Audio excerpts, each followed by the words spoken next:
4 മണിക്കൂർ ചോദ്യം ചെയ്യലിനൊടുവിൽ നടൻ ഷൈൻ ടോം ചാക്കോ അറസ്റ്റിലായിരിക്കുന്ന വിവരത്തെ തുടർന്നുള്ള വാർത്തകളാണ് നമ്മൾ പ്രേക്ഷകരിലേക്ക് എത്തിച്ചുകൊണ്ടിരിക്കുന്നത്. ലഹരി ഉപയോഗത്തിന് NDPS നിയമപ്രകാരം കേസെടുത്തതിന് പിന്നാലെയാണ് അറസ്റ്റ് രേഖപ്പെടുത്തിയത്.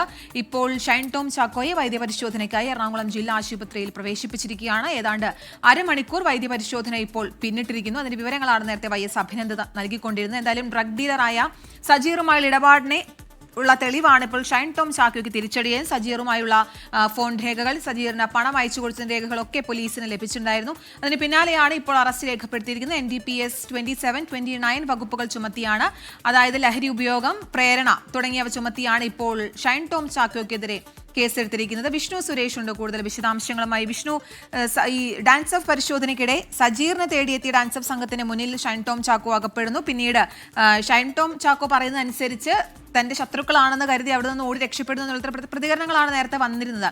ഇനിയിപ്പോൾ ഷൈൻ ടോം ചാക്കോയ്ക്ക് അടുത്തുള്ള ബന്ധുക്കളിലേക്ക്, ഷൈൻ ടോം ചാക്കോയുടെ അടുത്ത വൃത്തങ്ങളിലേക്കുള്ള അന്വേഷണം, പ്രത്യേകിച്ച് സജീറിലേക്കുള്ള അന്വേഷണം, സജീറിനെ അറസ്റ്റ് ചെയ്യുമോ, മറ്റു വൃത്തങ്ങളിലേക്കുള്ള അന്വേഷണം ഒക്കെ എങ്ങനെയായിരിക്കും?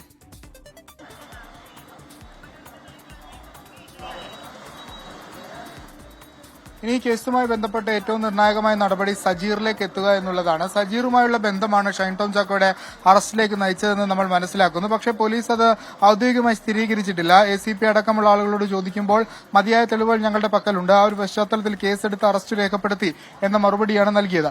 സജീറുമായി ഈ സംഭവ ദിവസം, അതായത് ഷൈൻ ടോം ചാക്കോ ഓടിപ്പോയി എന്ന് പറയുന്ന ദിവസം 20,000 രൂപയുടെ സാമ്പത്തിക ഇടപാടുകൾ ഇരുവരും തമ്മിൽ നടത്തിയിട്ടുണ്ട് എന്ന ഡാൻസ് ഓഫിനും പോലീസിനും ഒക്കെ തെളിവ് ലഭിച്ചിട്ടുണ്ട്. ആ തെളിവുകളുടെ അടിസ്ഥാനത്തിലാണ് സജീറിനെ അറിയുമോ എന്ന ചോദ്യം പോലീസ് ചോദിച്ചത്. പക്ഷേ ഷൈൻ ടോം ചാക്കോ വ്യക്തമാക്കിയത് സജീറിനെ അറിയില്ല എന്ന മറുപടിയാണ് നൽകിയത്.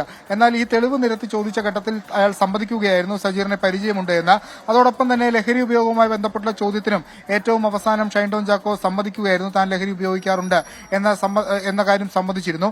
അതിന് പിന്നെ ആ പശ്ചാത്തലത്തിലാണ് കൺസപ്ഷന്റെ ആക്ടുമായ 27 ചുമത്തിയത്. ഇനി അതിൽ കൂടുതൽ ശാസ്ത്രീയ തെളിവുകൾ അടക്കം, ശാസ്ത്രീയ പരിശോധന അടക്കം നടത്തേണ്ടിയിരിക്കുന്നു. പ്രത്യേകിച്ച് ആന്റി ഡോപ്പിംഗ് ടെസ്റ്റ് അടക്കം പരിശോധിക്കേണ്ടിയിരിക്കുന്നു. ഇയാളുടെ മുടിയും നഖവും ഒക്കെ എടുത്ത് പരിശോധിച്ചാൽ മാത്രമാണ് എത്രത്തോളമുള്ള ഗ്രാവിറ്റി ഈ ലഹരി ഉപയോഗവുമായി ബന്ധപ്പെട്ടുണ്ട് എന്ന കാര്യത്തിൽ ഒരു വ്യക്തതയൊക്കെ വരികയുള്ളൂ.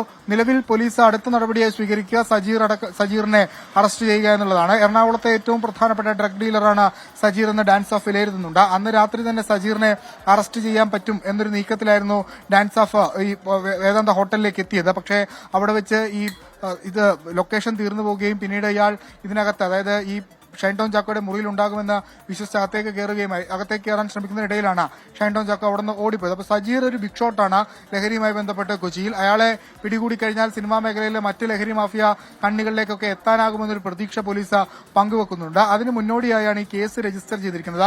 ഈ കേസ് ഒരു ഐ ഓപ്പണറായി മലയാള സിനിമയിൽ ലഹരി ഉപയോഗിക്കുന്ന ആളുകൾക്കൊക്കെ വേണമെങ്കിൽ നോക്കിക്കാണാം. അതിൽ പ്രത്യേകിച്ച് ഈ കേസിൽ ഒരു പരാതിയോ അല്ലെങ്കിൽ അത്തരത്തിലുള്ള നടപടികളോ ഒന്നും ഉണ്ടായിരുന്നില്ല.